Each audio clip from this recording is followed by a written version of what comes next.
Magandang araw sa inyong lahat at welcome sa aking channel. FPJ's Batang Quiapo may pasabog sa kanilang ikalawang taon sa telebisyon. Kahapon na ipinagdiwang ng teleseryeng FPJ's Batang Quiapo ang kanilang unang anibersaryo sa telebisyon at sa iba pang viewing platforms. Bumasag ito ng maraming records, consistent sa ratings at online views at hindi mauubusan ng panggulat sa mga kapamilya at mga taga-suporta sa serye.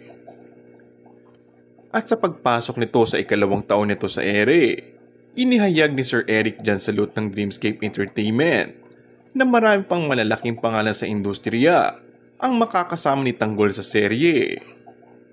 Inaabangan na rin ang first anniversary trailer nito na mapapanood na sa Biyernes at masasagot na rin ang katanungan ng maraming tagapanood ukol sa takbo ng kwento sa serye.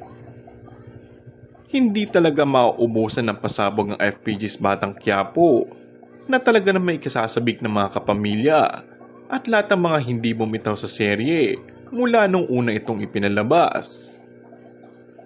May mga pangalan na bigating bituin na maaaring maging bagong makakasama sa serye ng FPJ's Batang Quiapo.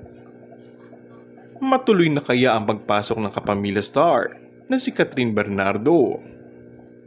Ngayon pa lang ay curious na kung sino-sino at ano ang magiging karakter ng mga bigating stars dahil for sure ay magiging markado ang ibibigay sa kanila ng aktor at direktor na si Coco Martin.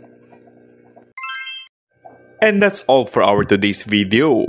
Kung bago ka lang sa aking channel ay mag-subscribe at pindutin na rin ang notification bell. Maraming salamat!